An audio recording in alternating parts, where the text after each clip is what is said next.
In other news, a Clocktower Conspiracy has been conspiring. Our very own Mike Taylor has more. What do the phrases Clocktower and domestic spying program have in common? Well, they're both words made of letters. But a closer examination may reveal a shocking truth the government doesn't want you to know about.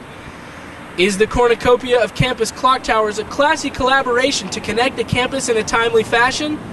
Or is it a cleverly concealed clock tower conspiracy?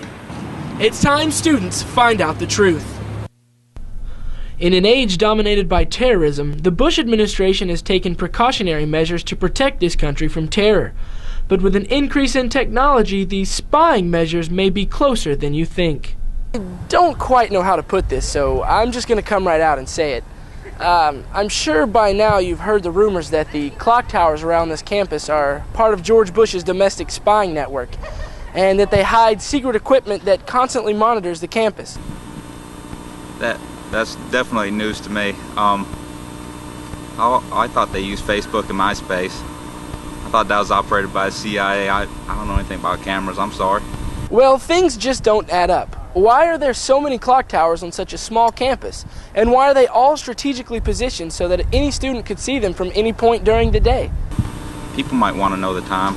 Too many discrepancies exist, which could only logically mean that these clock towers hide spying equipment used by the government to monitor chatter, which could be related to terrorism. Take this clock tower, for example. While every other timepiece in the world uses the Roman numeral IV to express a number 4, ours on this campus use I, or 4 eyes. And what is another use for the term 4 eyes? To ridiculously harass people who wear glasses, or people who are watching you. Excuse me, but I couldn't help but noticing that you were wearing glasses. Is that a question? No, I'm just making a statement about your glasses. All right. You watching me? Maybe. You watching him? No. You watching those people? No. I'm glad I'm wearing my contacts today, but it's fun. That's it's been bugging me since I've been working here. I know it took them about 3 or 4 years to put that clock tower up. When they finally put the 4 eyes up, it had everyone questioning. Now, have you personally been inside of each clock tower? So there's no way that you can tell me without a shadow of a doubt that I'm wrong? The only conspiracy I know about is the number 4 on the clock. It's got the 4 ones, and I don't know, growing up, learned Roman numerals. You should have the 1 and the V, but that's the only conspiracy I know about. I'm sorry. Not only is the spying program quite intrusive, but the legal ramifications of this program are, well, ramifying. Based on your legal expertise, how do you personally feel about being spied on the whole time you're on campus? As a sociologist, not a person in the legal field, I actually enjoy being spied on, because when I'm spied on, or when I think I'm spied on, at least I have the feeling that people think I'm important. I mean, we're probably being recorded right now by this camera. We're being recorded? We are? That's what I thought. Red light. Red light. Red light means it's recording. That's just TV talk. Oh, yes, we're being recorded by this camera and other cameras too. The numerous cameras behind all the clocks around campus. What are the legal issues dealing with using clock towers as spying tools?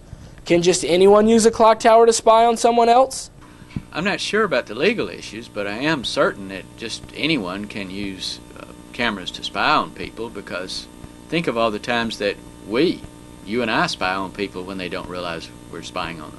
Suppose spying were legal. Then could the president spy on us from inside these campus timepieces? Sure, and I would think that he would want to. I would think that he would want to know what's going on around Georgia College, because we're the center of the universe. Based on your knowledge of the law, if the vice president were capable of shooting a man in the face and then have that man apologize to him for getting shot in the face, then wouldn't the president be able to spy on us from inside these campus timepieces? To find out how students would respond to knowing the truth, I took it to the streets. Excuse me, sir. Excuse me. Excuse me. Excuse me, ma'am. Ma'am. Here we go. I got one. Excuse me, ma'am. Excuse me. Could I ask you a question, sir? Excuse me. Could I ask you a question? Excuse me. God darn it! I found a student who was willing to speak to us. However, he or she only agreed on the condition that we protect his or her identity. After learning of the truth, how do you feel? I always feel like somebody's watching me. Like you have no privacy? Oh, whoa. What would you say if I told you that George Bush could be listening to this conversation from spying equipment hidden inside that clock tower? Who's George Bush? Who is George Bush? Strong words from a relatively weak person. If these clocks could talk, what would they say? Probably something like it's 10:34 or it's 2:17. But the spying gear inside could say a lot more. The times don't match, the numbers are different from every other clock in the world, and we have way too many of them. Does this scare anyone else besides me? As far as I am concerned, it's time students know the truth, the whole truth, and nothing but the truth. So help me everyone who is spying on me as I say this. Am I correct? Maybe I am. And maybe I am. And maybe I'm not. But probably I am, and I say this with about 62% certainty, based on absolutely nothing. Will we one day know the truth? Only time will tell. Thank you, Mike, for that incredibly irrelevant piece of information. Well, that's what I do.